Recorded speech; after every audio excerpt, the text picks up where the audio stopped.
Akşamınız hayırlı, hormatly vatandaşlar. Sapara hoş geldiniz. Hoş bulduk Kemine. Salam, iyileşler. Selamun aleyküm. Ova Buyur Kemine. Sapara düğün bir Xitaylı mesele arada çıkış ettim yani.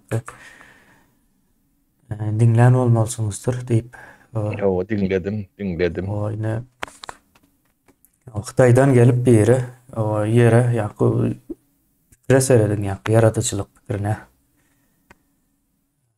çiğit oklaya şu çiğidi kim köp yerden çöplep getirip verse şonu iş alacakmış.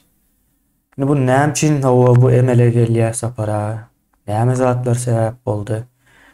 O halk bu ýagda ýene hil seretmeli. Näme üçin bu zatlaryň o gürrümleri edilen o diýilen o temany sorajak dünkü men bolan wakany öwrüňlerdim kän üstüne öz pikirimi komentariýa bermedim, bir azrak berip geçtim. Ýöne bu gurrun edilmeli meselemi kän yani. Yine sizin döwrüňiz Buları Sowet döwründe Kemine. de boldumu böyle? Yüzlerce, belki minlerce misal getirip bolar. Buları yalak neme Hı vardır. hı. Bil Haydi ver yine. O sen Hawa sözün böyle başla. bilinmän hawa duran gatkandyr indi Sowet döwründe ýa-da şu orslardan galan bir zatlary ýatlajakda bu. Ondan beter biken diýen sebäbi Ors döwründe o Türkmeni barany diýip gyýryp görenler ýa-da hatda höwüne çelýän Aşgabatda da awtobuslaryň içinde şey diýip gyýryp gören orslar bar. Sapara Tuğla çenne şuwny bar. çellen O barlar ba. Ha. Yeki ortiyette neme Türkmenistan'da değil, bular ne Kırgızistan'da da, Özbekistan'da da, Gürcü'de yani Gruzya'da da Hmm. ortalığın özünü alıp bar şey, Şeylere. yani ortalık içinde de bu zatlar yani diller yalak derler. Hmm. Şey diye vayda. Aba.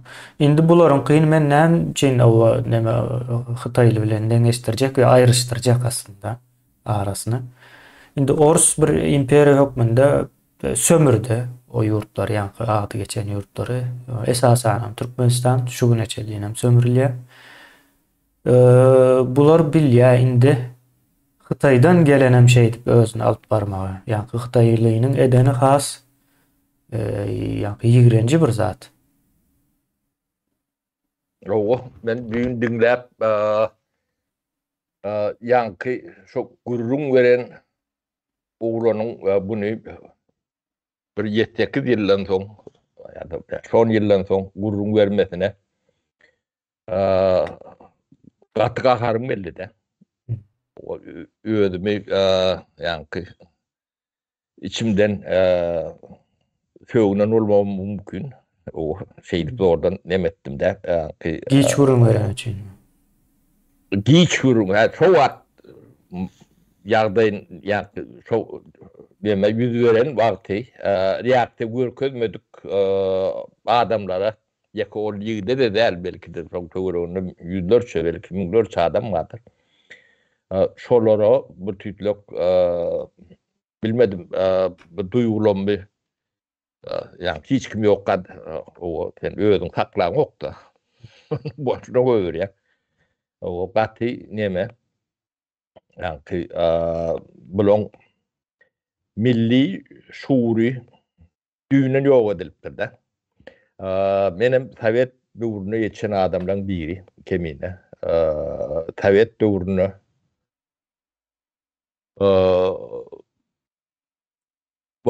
bular ýalaklatlar yüz berýän ýerleri känli. Ýöne biziň hemme zada ne güýjümiz ýetýär, ne demämiz ýetýär ýöne ýani biziň ýetişen ortamymyz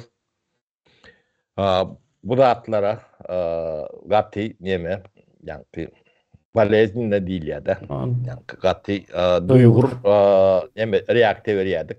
Misal üçin Ermeni, Ors nähile gorta bolsun hiç ýerde aňsat hakymyzy, hukukymyzy ýa-da mertebämizi we pezeltdirilen ýerini kän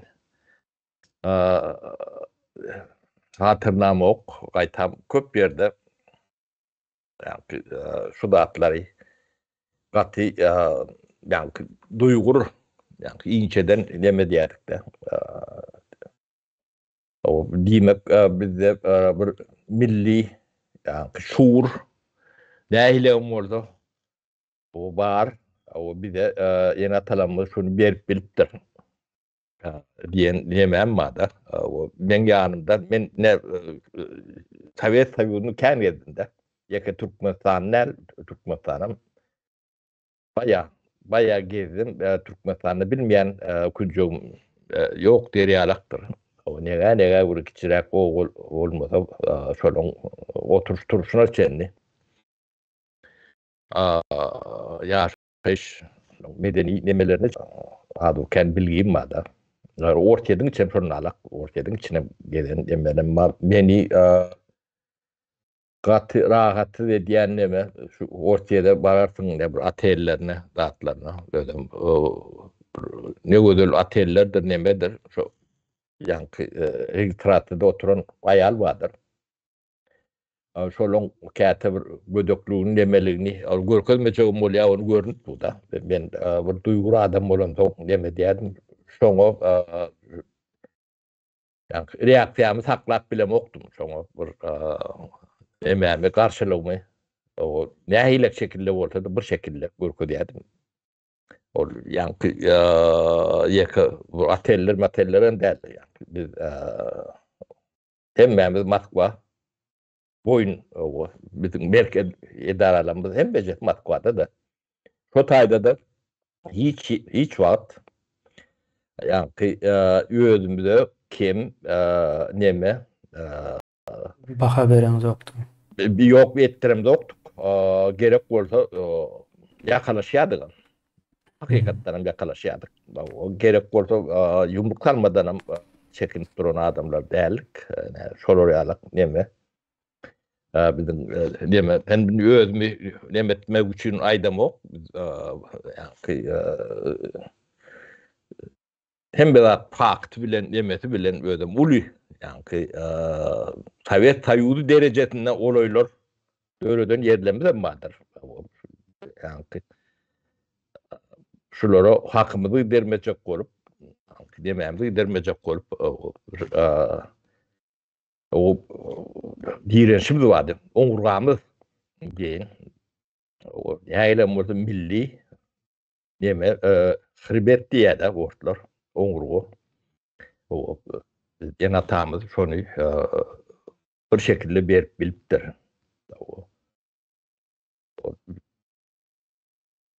Biz onu belki de ortlar görýän bolmagy mümkin. O biz şulara düşman bolanlygyny diýip sebäpleri şolarym hanam diýip durt.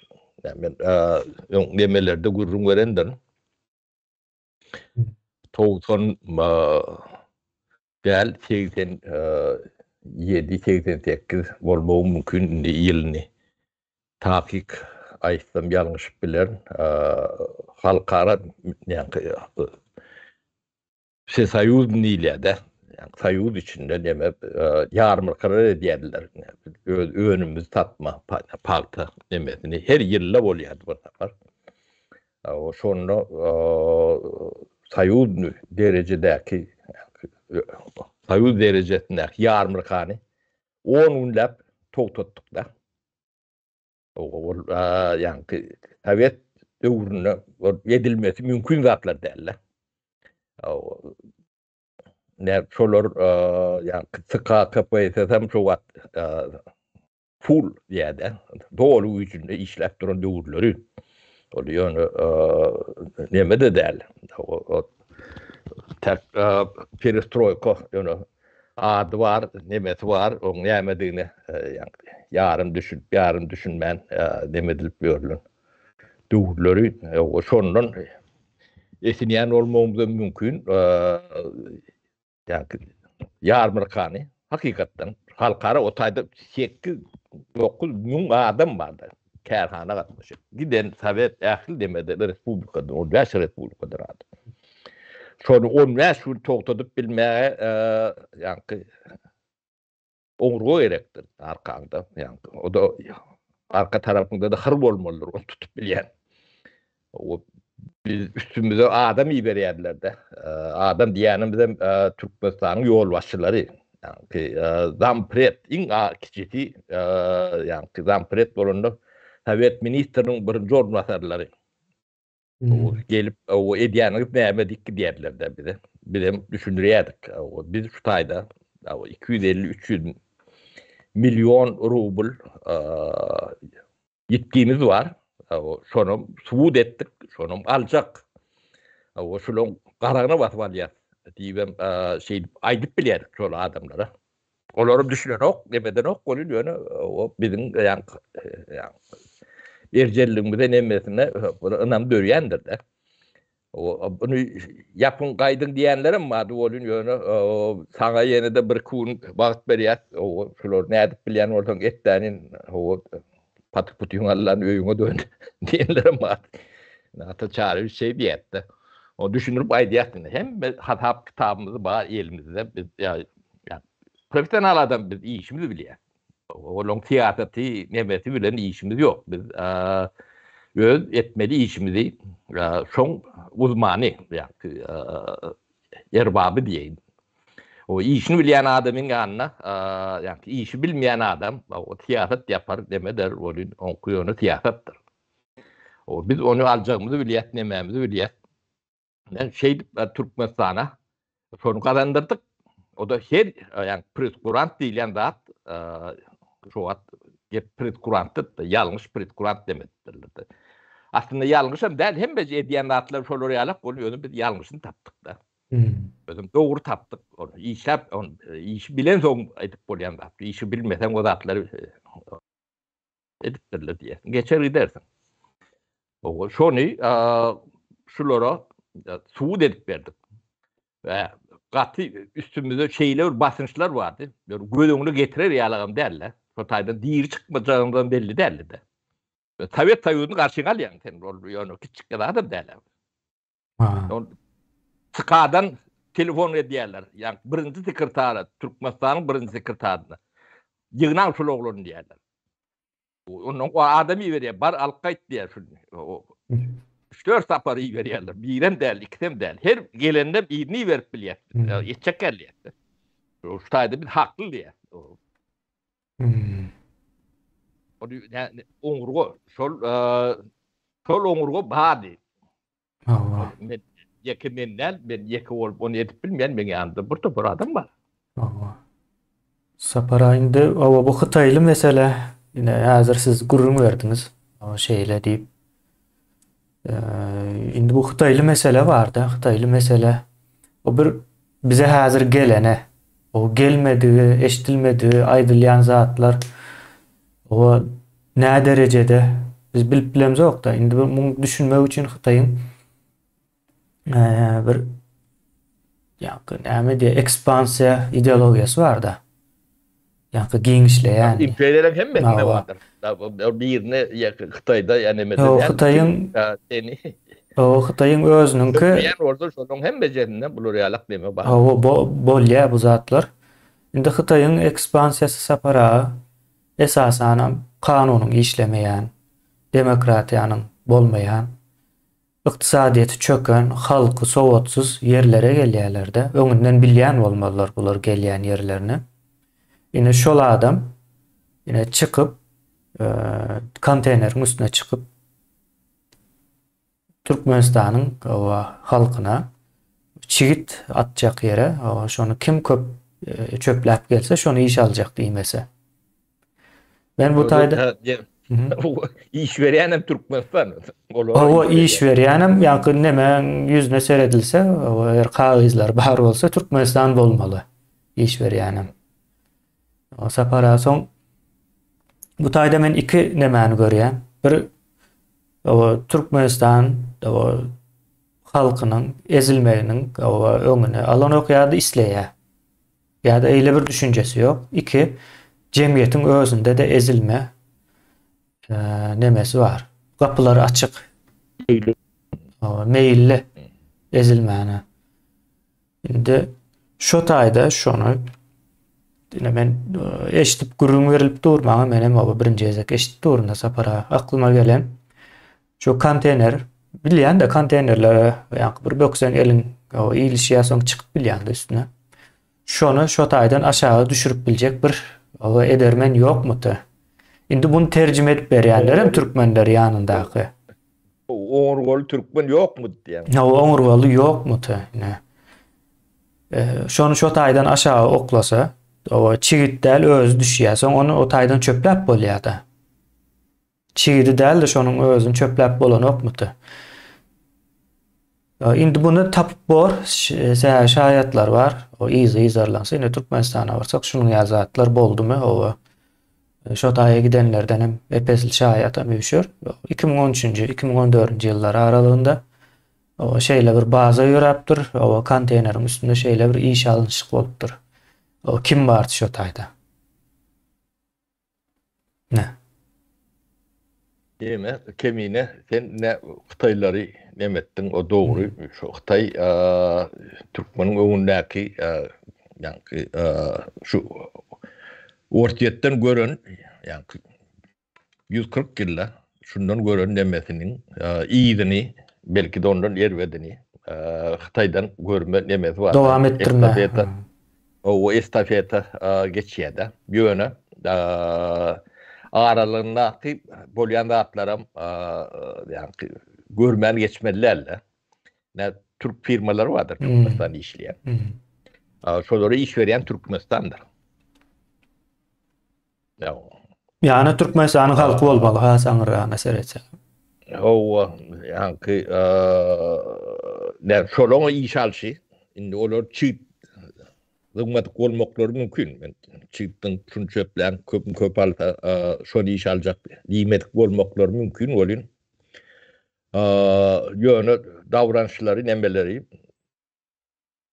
şonun bir kän bir öwürlük değildir. Şoňa benzeş zatlar bolandyr diýjek bolýar. Yani sömürülen yer şeylerek bolýar da başka bu yani sömürülme mümkünçülüğü olan o. Başka olan düşünüyorum ki minnetlerde bir bunu gidlep yani medip görmek neme değil. Şu firmalarda yani çayçı, bekçi, şoför, süpürücü neme olup işlep, işe girip bilseler para peşkesini içerini berýändir Türkmen. O şolun hyzmatyny, nemesini nemedip, ýödem iş berýän Türkmenistan'dır. Bu biz köklerini seyretmeli. O işi näme şolar edýär. Bir näme Türkmen etdiler. İlen soraw gelmeli. O edip bilmeýän bolsa diýmek oňa sebäpler bolmaly. Näme 30 ýyldan soň kadir ýetişdirmändi. O näme ýetişdirmändi. Sebäpler bolmaly. Onu bilip etdilermi, bilmän etdilermi, ya ýörüt etdilermi? Ne şol zatları ýygyrlamalydyr kemine. O biz bawaraply bir nebäni orta atdyk da. O bawaraply men başladylar bawaraplylar men bawaraplylardan kän bawaraplylar. Onu aýdaýyn nebäni. O çakma köpüňiz çakma bawaraplylar. Men rotaýym köklüsü. O düýüp nemedi. Ben ýöne oňurgan bar. Galypdyr bilmedim. O näme sebäplerini bilen nemedende ýöne siýalak deme dälle. Oňurgasy däl. Yani oňurgan taklap bilip däle kynçylygym bolsa. Bizim görün kynçylyklarymyzy nemelerimizi dilimde de alamdyk sebäbi oňurgan bolan soň alamdyk da. Buňa köp türkmen çydam ýaram. Şu wagt gedip ýöründe atyp bu köp türkmen çydam ýaryny görüp görse. Yönü bu da atlak düýüplerini araştırmalı. Bizde milli şuur diýilýär-de. Şu milletin oňurgasy. Milli bilinç. Bilinç şonu ýok eden soň adam türä öwürlýändir. Onu çopon ödläp görün türüdür. O da iş edip çopon ödlýändir elimde ama. Lider ödläp görüşleri ne çok bir nemetdir. Yani bir epizodudur. diyen. O bilinç ne edip yok edilýär. Türkmeniň eli bilen edilýändir. Ne Suat Türkmenistan'a bir tiň salarsyňyz. 24 saat bir kronolog ötünü oturdursun. Şu taýdan yani informasyon demede näme berilýär, näme görülýär, näme eşdilýär, näme diýilýär. Onuň yani eýlem bolup diýär-de, iş bolup näme edilýär. Şo zatlaryň kronolog ötünü edersiň ol şoň içinden aýlyr saatlar çykar. Her 24 saat oňa ýylda 365 gün bar kemine. O özüm bu da 1 ýyl, 2 ýyllar, 30 ýyl şowat dowam edip gelýär, 70 ýyl, 100 ýyl, onu bir adam raketden 140 ýyl. Näme? İş yani bir ideologik körlük oturdulýar da näme içine özüm teň ýülüňe aň altyna sokýarlar da. Bunu günde görüp görsüňiz bolan adam görüp bilýän däldir, içinde bolan soň görüp bilen nokta. Yani şu Türkmenistanyň yani watan habarlary bardyr. Şo bir şu nämetdir. Aýnasy. Şoň bir çüňlüğüne teredin. Yani durna tarelkadan suw bereni ýalak zatdan. Onun içinde ne mani, ne mazmun. Onu bir gara koyun danin 24 saatyň ekranda teredin.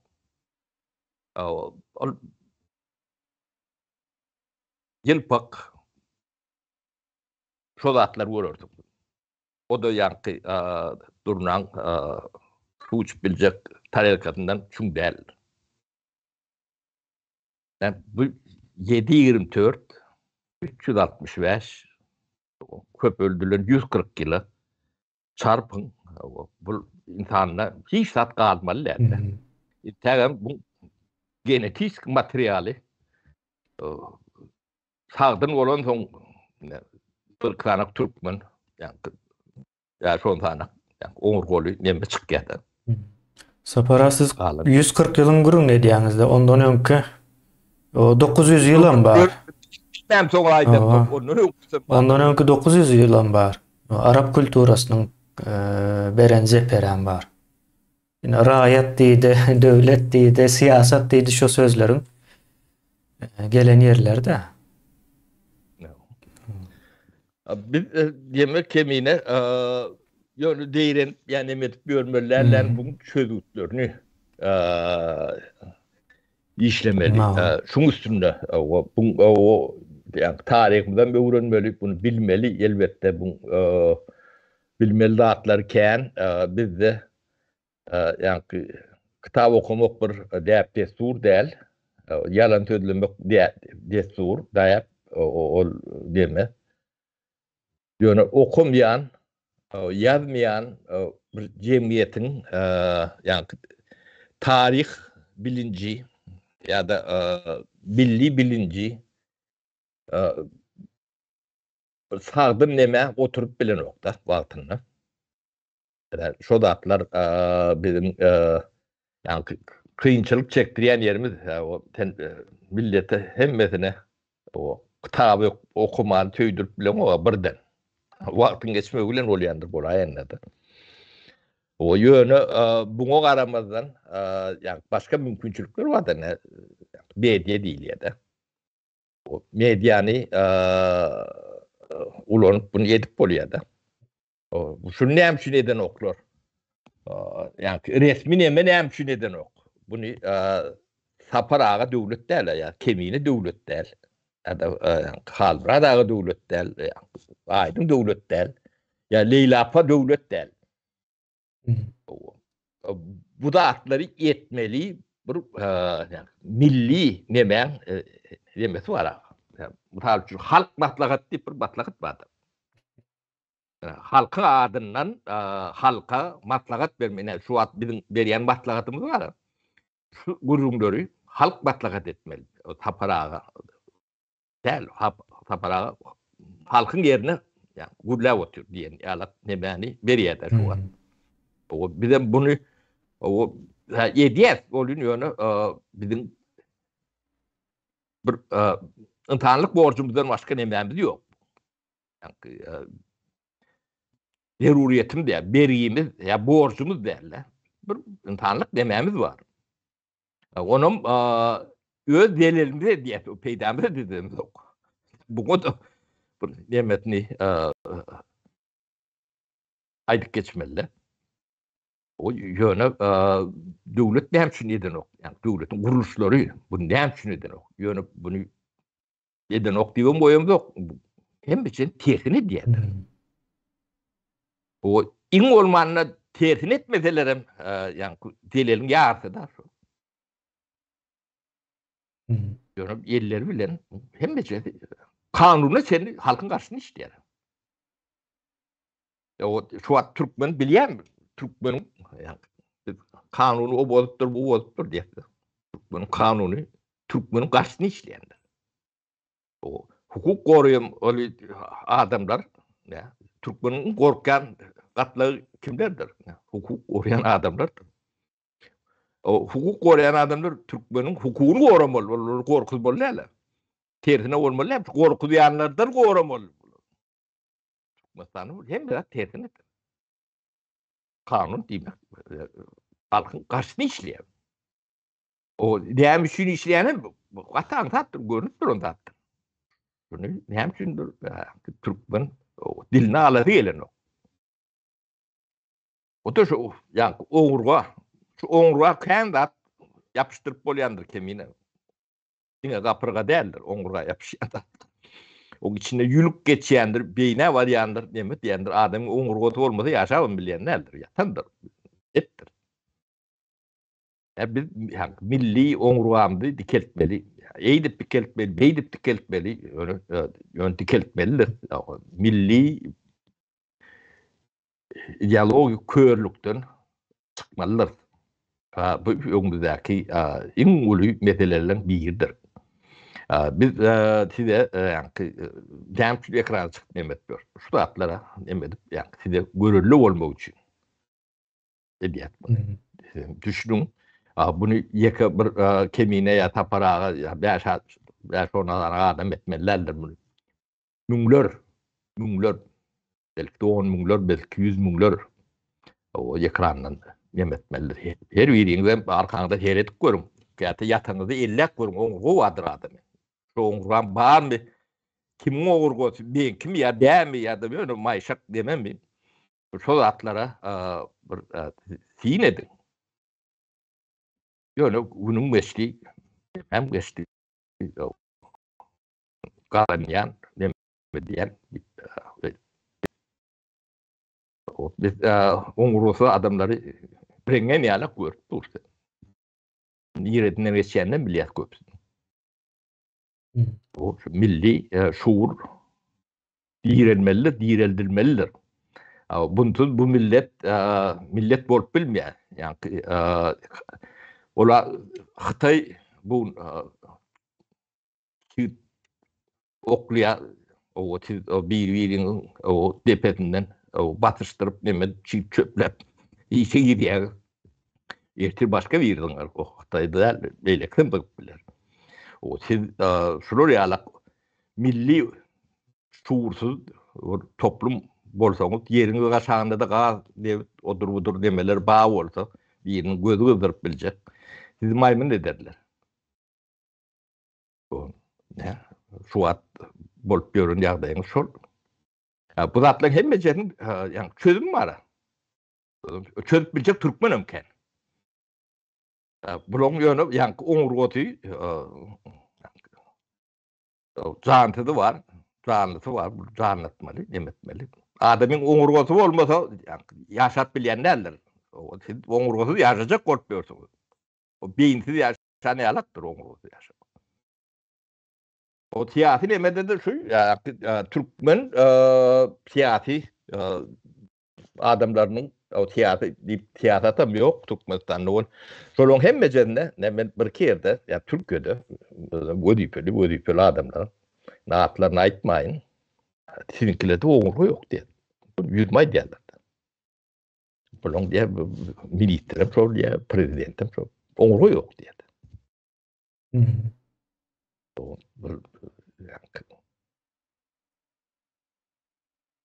Diye gurulne degme çok olup yani soydaş olan son idare diye. Ya kevirim o Yevsi var adamım Sotay'dan vefit görmek için emediye. O Türkmenistana tömürüyorlar. Biri doğun olup tömürüyor.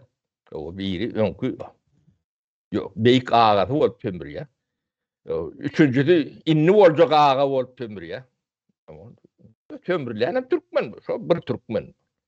Onlar değişiyor, çalışıyor. Gayet uyuşup biri birbirine demedi ben biliyorlar onlar. Partlaşıp ben biliyorlar. Yani Türk bilen rahat partlaşıp biliyorlar. Ben şu teritoriyanın şu tayini o sömürün tenen bu tayini o radalar şöyle diş biliyorlar da. Yani bir sömürülen demesinden çıkmalı. O araştırılık deyip yani perde koyup dururlar. Nimetine araştır. O niyeden kimden araştır. O elinde pasportun yok. O yani pasportların bir katı gen kemiğine bu iyileşler pasport diyen adı içeri işler militerliği vermeliler. Çok yörüte bir pasport kurulu vardı. Dünyanın hem yerinde şunlarlıktır. O size bunu migrasyon değil bir neme veriyor. Bir akla beyine sığacak zat derler. O migrasya içeri işlerine bağlamış yani Sapara onu bellep geçeyim. Yok tapavdu yok. O içeri boranına da onun işi derler. O işi der. Zaten demen öyle işi olmalı. Şu öyle işi yani daşarı yurtlar olmalı. Demek o Türkmen, o içindeki Türkmen bunlar için bu daşarı yurtlarına mervet olmalı. Ya pes olmalı. Ya bunun ediyen rahatları şöyle atlar.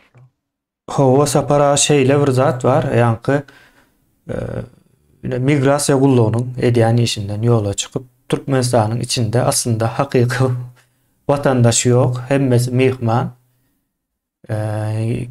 Çıkmasam, girmesem şona bağlı. Indi gurrun veriyorlar. Git. Mihmanın kadar bervet. Ondan bervet aslında git yani nemeden çıkıp bilmeseler diye de aeroporttan çıkarması git migrasyadan hat getir. Yani bir adamın yani daşına çıkma, içine girme, yani öz yurdunun içine daşına girme ya da hatta içinde de gezme erkinliği var. O şu erkinlik yok diyen olsan demek yurtta seyahat etme hukuk deyip tutan içinde yazılı yeri var. Yani seyahat etme, hareket etme, yani o yerden bu yere gitme. Yurdun dışına çıkma deyip ayrıtın bir insanın hukuku var bu. İnsan hukuklarının içinde bir hukuk var. Şeyle bir zat var. İnsanın islendik bir hukukunu yok etsen şu insanlıktan çıkıya kul olyandır. Kul deyip statusu kuldur yani. Türkmenistan'da adamların hemmesi kuldur. Şunun için rayet sözünü ulanıyorlar. Şimdi şu migrasya kulluğunda işleyenlerin hemmesi o Sapara nahil cenayet ediyorlar bular. Bolmal değil bir edara gelýär, halkın mertebesini depkileýär. Ne depkileýär? İnsan olmak mertebesini elinden alýar. Indi şu migrasiya kulluğunun şu taýda bar bolmagy Türkmenistanda insanın yokluğunun suutnamasy. Türkmenistanda migrasiya edip kulluğun Türkmenistan'ın içindeki vatandaşlarının işine seretmegi, Türkmenistan'da insanın yokluğunu, onun yerine de raýat yani koyun sürüsünün barlığını suud edýär bu zat. Şimdi şunun o cezasy nähil bolmaly? Ine o bir Hytaýlynyň gelip arkaýyn yurdun içinde o çigit oklajak, şonu çöpläp getiren işe aljak diýen o bir yurtda o migrasiya var. O daşından gelen hem halkı ezýär, içindäki migrasiya da halkı ezýär. Şu migrasiýanyň o cezasy nähil bolmaly? Şonda işlän, yer alan. Geme menden sorasaň kemine cezasy nähile bolmaly? Sen näme derdin diýeni ýalak bolýar. Mawa.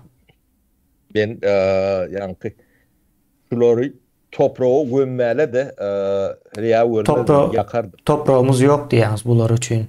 Yok, o hapalamazdım toprağı.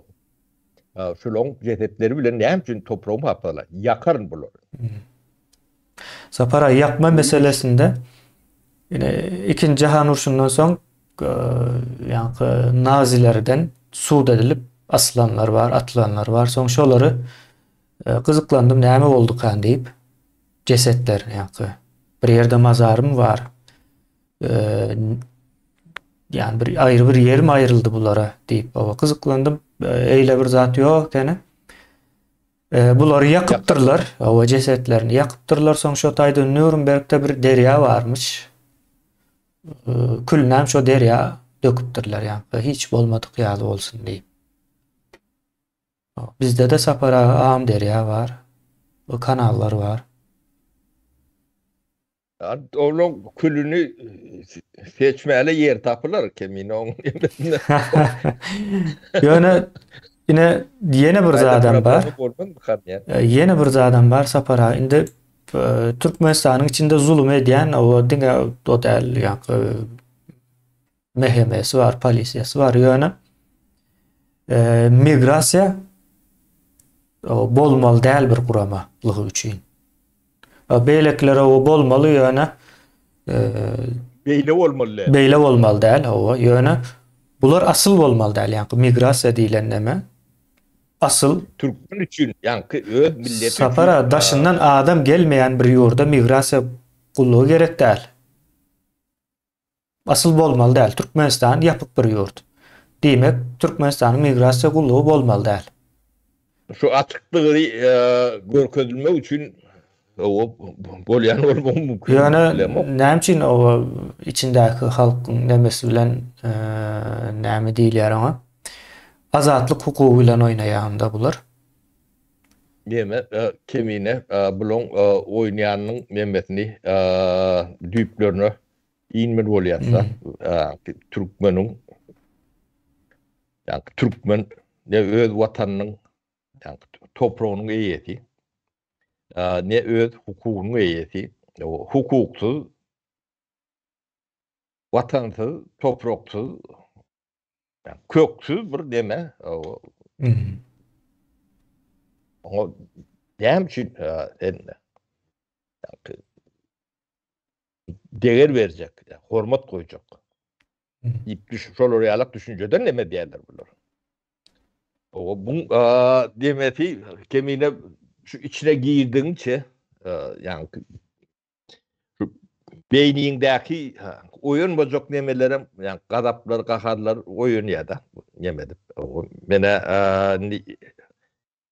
70 ýaşa soň şu daplar bilen o nerwimi ýa-ni gorjalap ýa nemedip görmäýin diýip kän nemetjek bolýan onda da bolanok ýapyň ýa-ni ýatalşyň şeýle boldy şeýlerek emedýän eken. Bular bilmedim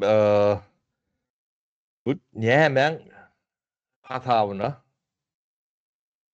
edilýär bu zatlar ýa-da büýünden pikir edilen ok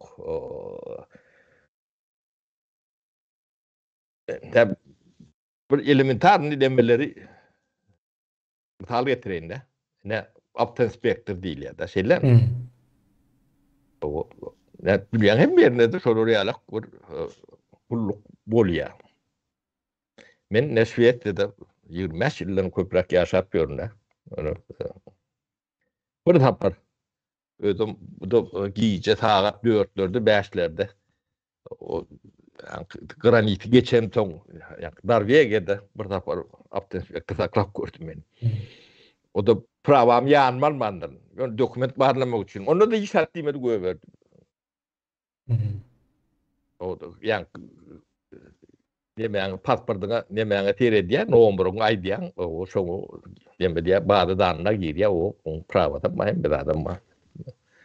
Ben pasportumu yitiripdir. Ben 6-7 aydan beri pasportum yok. Yani pravam yok yani. Bilemok, bilemok diye hep sorulup durun. Onu gelip zakar ettim. Pravam aldım. Yeme Türkmenistan'ın nafta inspektör yol hadiselerini düzgünleştirmek için Yolam yok yani buna mı yaktan çıkar? Yolum yok, nemesem yok. O ikinci meselede. Bunlar değil halkı sağlamak için çotaydı. Başka işler için. Yani o tayda olan gerek yeri yok. Avrupa'da ne hepsi gerek geldi. Yani bunun şoförü itkoşuk mu ya maşini itkoşuk mu ya ne adamlar yani taklap bağırlap demet görmeliler ya da adamları değişikliği. O Türkmenistan'ın hepsi her çöpün kırasında o el tayaklı bir hayvan durmalı. Ben olur hayvan yani adam demede değil tabii abi o işler böyle meşgul olmalılar. Yani özünü hormat koyan adam el tayaklı yola çıkarın. Diga hayvan çıkıp bilendir. Yani şu işi hiç daha yaramayan, başka hiç daha edip bilmeyen, ne düşüncesi, ne bilgisi, ne bir işe yaramayan adam köçer çıkıp eline tayak kalıp o yollu galakçılık eder. Yol kesen bular. Bu mazmun şu. Bunu yani 70 yıllar bir görüp geliyor. Yani şuraya baha veriyenem yok. Bu hakiki yani onun idaresi bilen hayvandan nemeti alak. Yol idaresi hem yerde var. Bunu maydiyen. Yolun hem yerinde hem medahatları edilendir. Yani olur kantorda oturan yerinden şu dağıtları ediyorlar. Aladat ne diyorlar? O gerek olsa kamera koyuyorlar. Adamın yerine. Hiç kimim ne namusuna ne gövünden ne mertebesine değil yani. Ben de 25 yıl lise vurum o. Yön aptaspekti de lise vurum o.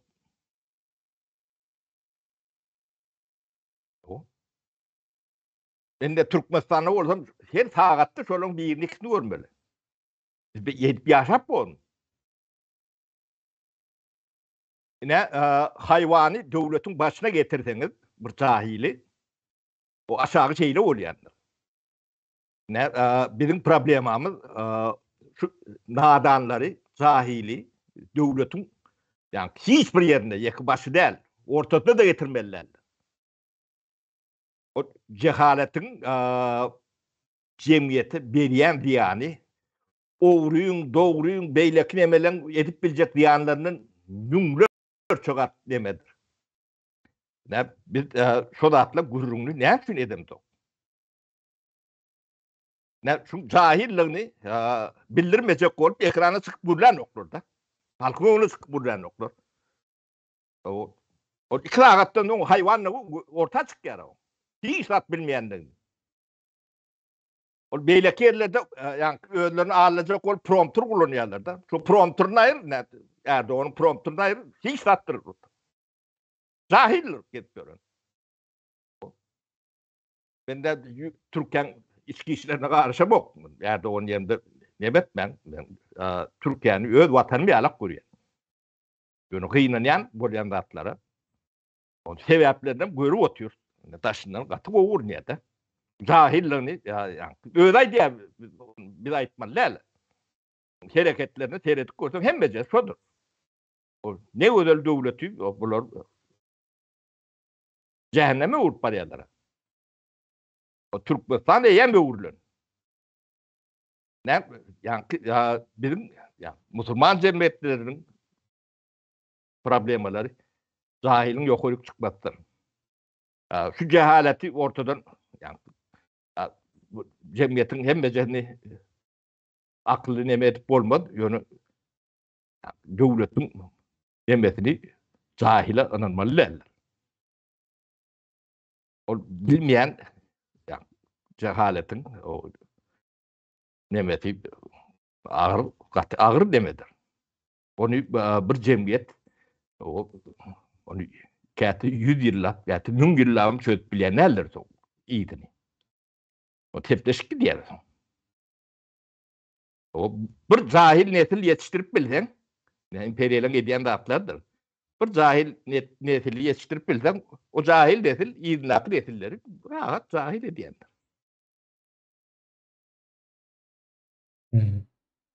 Şurnalykdyr.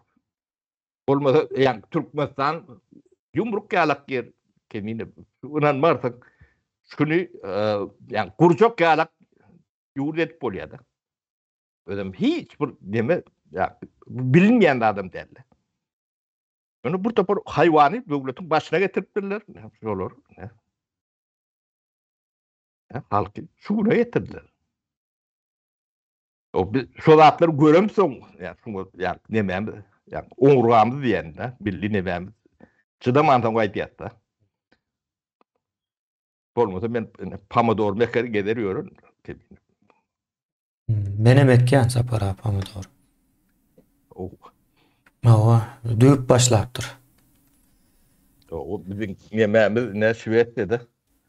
Bunu uduyun bolýar. Bakym geçýän ekem. Sapara sizde şeýlerekdir. Gyşy tamamlayan olmaly.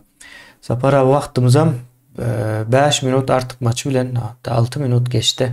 Bolýar nemeler gaty aňyky diýip bolmasa ýerde onu da etdik ol beni Türkiýe salmaýan o şeýlere. Sapara Türkiýe o gelmäge gerek kalmadı. Türkmenler Türkmenistana gidip barýar. Ondan soňra o Türkmenistana girmäne synansyn. Bolýanda jemläli. Bolýar, illeşler sag bolun, saglykda görüşelik, kemine saňa da sag bol. Bolýar.